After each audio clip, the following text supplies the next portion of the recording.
الحمد لله وحده والصلاة والسلام على من لا نبي بعده. أما بعد فأعوذ بالله من الشيطان الرجيم. بسم الله الرحمن الرحيم.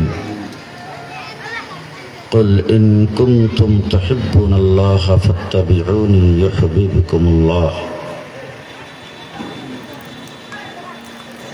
وقال تعالى إنك لعلى خلق عظيم.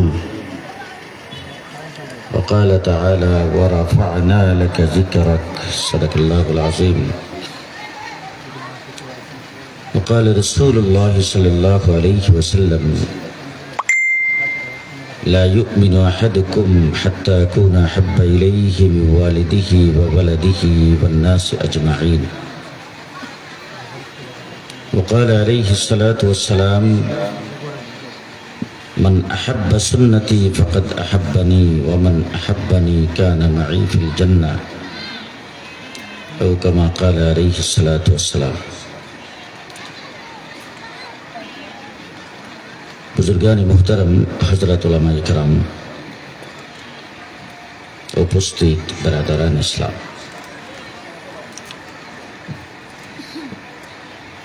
दीर्घ समय देशेर शीर्षस्थानीय उलमा इकराम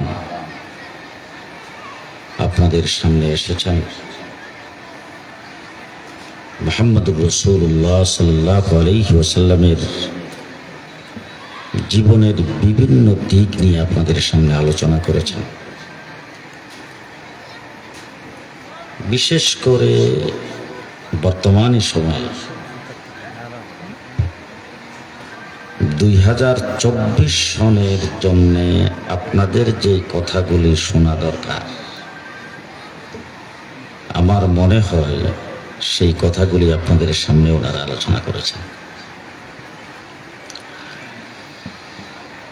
আমি আসলে খুবই ক্লান্ত, পরিশ্রান্ত, মর্মাহত, শোকাহত। আমার আব্বা রহমতুল্লাহি আলাইহি 100-র উপরে বয়স। আমি আল্লাহ পাকের দরবারে শুকরিয়া আদায় করি যে আব্বার ছায়া আমি অনেক লম্বা টাইম পেয়েছি।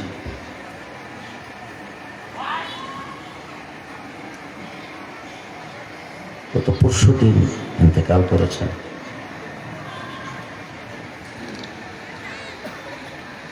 আলহামদুলিল্লাহ সুম্মা আলহামদুলিল্লাহ, আমার আম্মা এখনো বেঁচে আছে। তবে আম্মা আব্বার চাইতে খুব বেশি অসুস্থ। আজকে প্রায় 10 বছর যাবত। গত 5 বছর একদম বিছনায় শোয়া থেকে উঠতে পারে না। আব্বা এর চাইতে অনেক সুস্থ ছিলেন। আমাদের সকলের, পরিবারের সকলের ধারণা ছিল যে আম্মা দুনিয়া থেকে চলে যাবে, আব্বা বেঁচে থাকবে। কিন্তু আল্লাহর ইচ্ছা, আল্লাহ পাক আব্বাকে আগে ডাক দিয়েছেন, আম্মা এখনো আছে। সঙ্গত কারণে আম্মা তো খুবই অসুস্থ হয়ে পড়েছেন, মর্মাহত হয়েছেন, খুবই ভেঙে পড়েছেন। এই অবস্থায় মার কাছ থেকে আমি দূরে সরাটাও মুশকিল।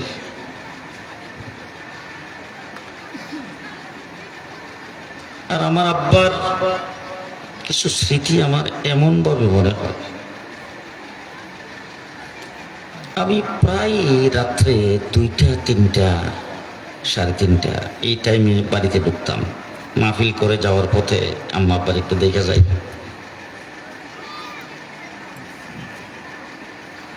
ওই 2-3টার সময় আমার আব্বা আমাকে বাড়ির বাহিরে রাতের অন্ধকারে গাড়ি পর্যন্ত আমার সাথে সাথে যাইতেন। এমনও সময় গেছে আমি 2-3 বার আব্বাকে আমার ঘরে নিয়ে গেছি, নিয়ে তারপরে বিছনায় বসে আসছে। আব্বা আপনি এখানে শুয়ে পড়েন, আমি তো গাড়িতে উঠে চলে যাব। আমি হাঁটতে হাঁটতে এসে গাড়িতে ওঠার সময় পেছন দিকে তাকায় দেখি আব্বা পেছনে খারাপ। আমার আব্বা জীবনে কোনোদিন আমার নাম নিয়ে ডাক দেয়নি। যতবার আমাকে ডাক দিয়েছেন আব্বা, কোথায় আছে তো? আমাকে আপনারা যতটুকু দেখতেছেন পুরাটাই আমার আব্বার অবদান। আমার আব্বা হযরত ফখরে বাঙ্গাল রহমতুল্লাহ আলাইহির খাদেম ছিলেন, দেলোয়ার হোসেন ফেনওয়াবি রহমতুল্লাহ আলাইহির খাদেম ছিলেন। বড় হুজুরের সাথে আব্বার একবারে বেতাকাল্লুফ সম্পর্ক ছিল। আল্লাহ যেন আমার আব্বাকে জান্নাতের আলা মাকাম দান করেন। আমি এই অবস্থায় আপনাদের এখানে যারা স্টেজে বসা আছেন আমার বন্ধুরা, ওনারা বারবার আমার সঙ্গে হক আদায় করে যোগাযোগ করেছেন। আর এই সংগঠনটার সাথে আমার একটা আত্মার সম্পর্ক। আকায়েদে আহলে সুন্নাত ওয়াল জামাত সংগঠনের প্রোগ্রামে প্রত্যেক বছরই আসি। আজকে আমি আপনাদের এখানে শুধু হাজিরা দেওয়ার জন্য আর আমার আব্বার জন্য দোয়া চাওয়ার জন্য এখানে এসেছি। খুব সংক্ষেপে দু চারটা কথা আপনাদেরকে বলবো, আপনারা একটু দিলের কানে শ্রবণ করবেন। মোবাইল আছে তো সবার কাছে, আছে না? মোবাইলে যদি কোনো কিছু একজন আরেকজনের মোবাইলে পাঠাইতে চায় তাহলে ব্লুটুথ অন করা লাগে।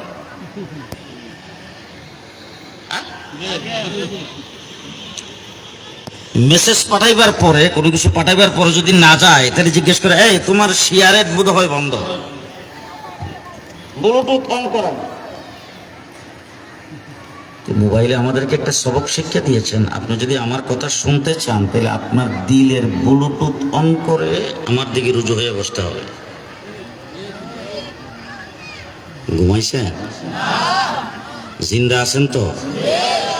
আপনারা যে জিন্দা আছেন এটা আমার একটু জানতে হবে, মধ্যে মধ্যে একটু জানাইন, ঠিক আছে তো? পৃথিবীতে হযরত আদম আলাইহিস সালাম থেকে শুরু করে পর্যন্ত কোটি কোটি কোটি কোটি মানুষ পৃথিবীতে আগমন করেছেন। বর্তমান পৃথিবীর মানুষের সংখ্যা 700 কোটি। কিয়ামত পর্যন্ত পৃথিবীতে আরো মানুষ আসবে। এর মধ্যে 1,24,000 পয়গম্বর, তারাও মানুষের মধ্যে। তাম পৃথিবীতে অনেক বরেণ্য ব্যক্তির জন্ম হয়েছে।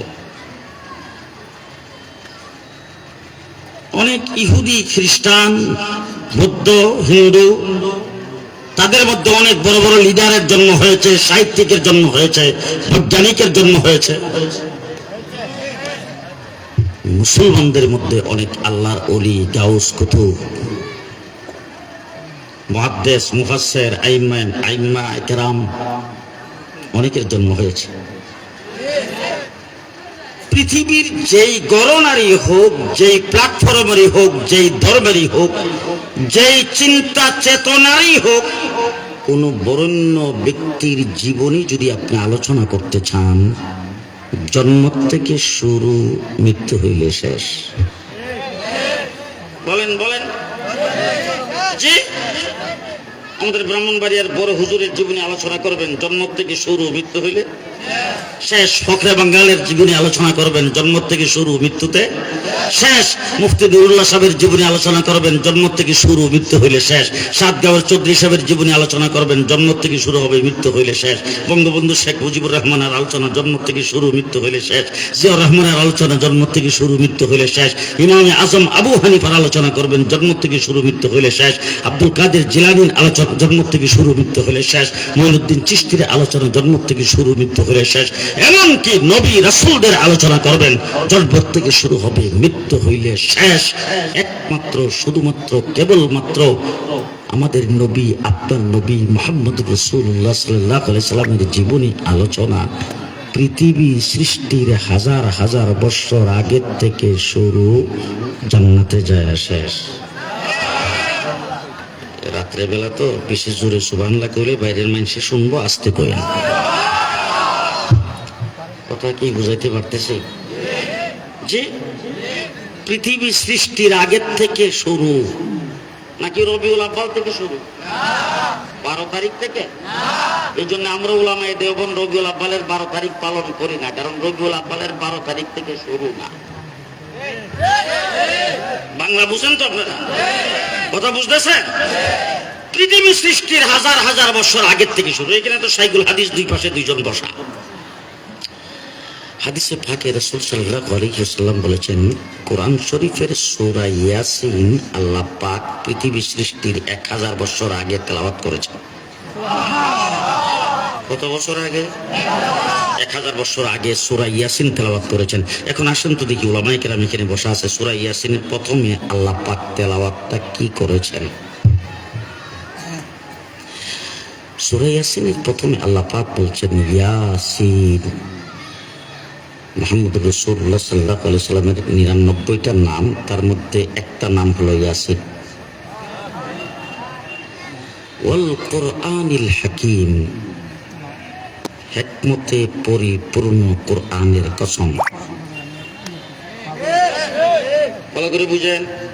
আরেকটু যদি ব্যাখ্যা দিয়ে আপনাদেরকে বুঝাইতে চাই, ও ইয়াসিন, আপনার কাছে যে হিকমতে পরিপূর্ণ কোরআন নাযিল করা হয়েছে সেই কোরআনের কসম। ইন্নাকা লামিনাল মুরসালিন, নিশ্চয়ই আপনি।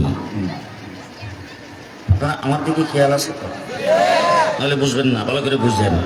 ইন্নাকা লামিনাল মুরসালিন, নিশ্চয়ই আপনি সমস্ত রাসূলদের মধ্যে শ্রেষ্ঠ রাসূল। কাকে বলছেন? কাকে বলছেন? আল্লাহ। কে বলছেন? আল্লাহ তাআলা। কতদিন আগে? 12 রবিউল আউয়াল, আজকে থেকে 1400 বছর আগে। তবে পৃথিবী সৃষ্টির 1000 বছর আগে আল্লাহ পাক কোরআনে কারীমের সূরা ইয়াসিন তেলাওয়াত করেন। সেই ইয়াসিনের মধ্যে আল্লাহ পাক যদি বলেন ওয়াল কোরআনিল হাকীম, হিকমতে পরিপূর্ণ কোরআনের কসম খেয়ে আল্লাহ পাক বলছেন ইন্নাকা লামিনাল মুরসালিন, নিশ্চয়ই আপনি সমস্ত রাসূলদের মধ্যে শ্রেষ্ঠ রাসূল। আলোচনা কোথা থেকে শুরু, ভালো করে বুঝেন। ইন্নাকা, খুব ভালো করে বুঝবেন। ইন্নাকা আরবি গ্রামারে, আরবি বাক্য গঠনে এই যে কাফ, কাফ, এই কাফ অক্ষরটা কোন জায়গায় ব্যবহৃত হয়? একজন মানুষকে যদি সম্মানিত কোনো ব্যক্তিকে তার পরিপূর্ণ ইজ্জত আর সম্মান বজায় রেখে সামনাসামনি বসে একদম সরাসরি যদি সম্বোধন করা হয়, সেই জায়গায় আরবি ভাষায় ব্যবহার হয় কা কা কা।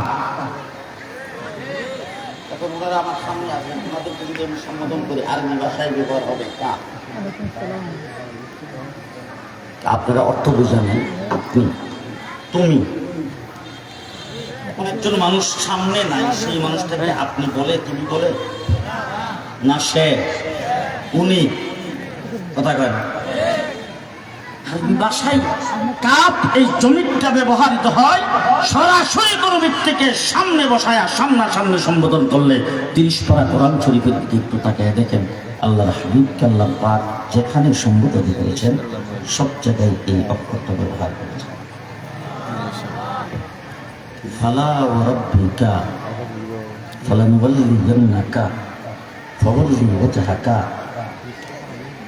ইন্না আরসালনাকা ওয়া মা আরসালনাকা ইয়া আইয়ুহাল মুত্তাসির কুম ফাআনজির ফারাব্বাকা ফাসিয়াবাকা লা তুহাররিক বিহি লিসানাকা ওয়াদ-দুহা ওয়াল-লাইলি ইযা সাজা মা ওয়াদ্দাআকা রাব্বুকা ওয়া মা ক্বালা ওয়াল আখিরাতু খায়রুল লাকা মিনাল উলা ওয়া লাসাওফা ইউতিকা রাব্বুকা ফাতারদা আলাম ইয়াজিদকা ইয়াতীমান ফাআওয়া ওয়া ওয়াজাদাকা দাল্লান ফাহাদা ওয়া ওয়াজাদাকা আইলান ফাআগনা আলাম নাশরাহ লাকা সাদরাকা ওয়া ওয়াদা'না আনকা বিজরাকা আল্লাযী আনকাযা যাহরাকা ওয়া রাফa'না লাকা যিকরাকা ইন্না আ'তাইনাকা ফাসাব্বিহ বিহামদি রাব্বিকা।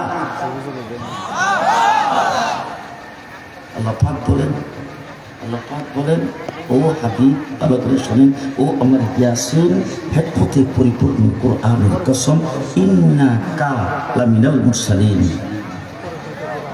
10 বছর আগে, কোথার থেকে শুরু জীবনী আলোচনা শুরু হয় নাই। পৃথিবী সৃষ্টির হাজার হাজার বছর আগের থেকে শুরু হয়েছে।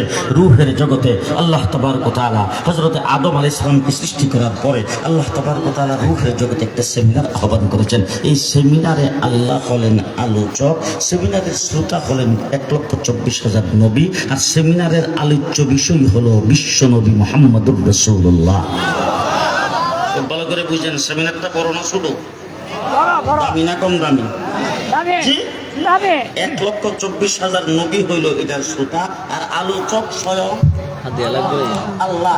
আলোচনার বিষয়বস্তু মুহাম্মাদুর রাসূলুল্লাহ। ওয়াইজ আখাযাল্লাহু মিসাকান নাবিয়্যিন। আল্লাহ তাবারক ওয়া তাআলা সেই রূহের জগতে সমস্ত নবীদেরকে আল্লাহ পাক সেখানে জমা করে, নবীদের রূহকে জমা করে সেই জায়গার ভিতরে আলোচ্য বিষয় বানিয়েছেন মুহাম্মাদুর রাসূলুল্লাহ সাল্লাল্লাহু আলাইহি ওয়াসাল্লামকে। সেই জায়গার ভিতরে আল্লাহ পাক নবীদের কাছ থেকে অঙ্গীকার নিয়েছেন, লামা আতাইতুকুম মিন কিতাবি ওয়া হিকমা।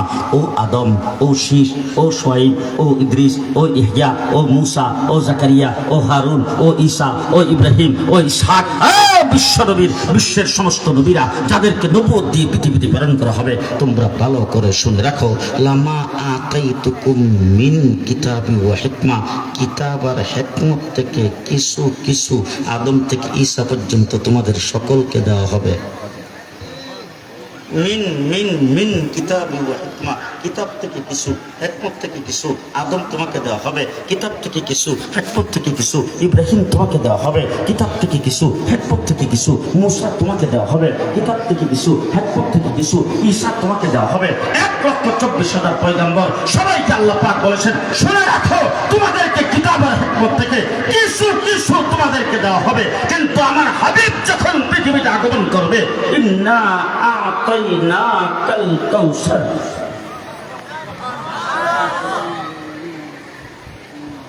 সমস্ত খাজনার ভান্ডার তাকে দেওয়া হবে। তোমাদেরকে কিছু কিছু করে দেওয়া হবে। আমার হাবিব যখন যাবে তখন কমপ্লিট করে পরিপূর্ণ তাকে দিয়ে দেওয়া হবে।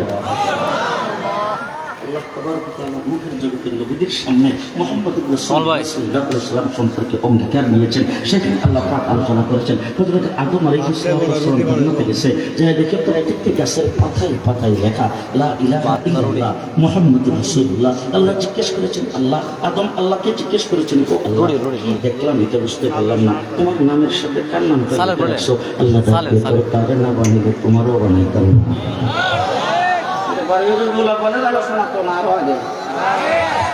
মাঝখানটা বলতে কিছু লোকজন হয়ে দলের এলাকার কথা কয়, থেকে আলোচনা শুরু তো না আরো আগে। জি জি, এবার আশরাফ আলী সাহেব উনি কি মার পেটেছিলেন? মৌলানা জহির সাহেব উনি কি মায়ের পেটেছিলেন? আচ্ছা, তোমার মা যখন তোমাকে পেটে রাখছিল তখন পেটে রাখা অবস্থায় মধ্যে বাপ খুব বেশি খেতে পারত, হজম শক্তি খুব ভালো ছিল, স্বাস্থ্যটা খুব ভালো লাগতো।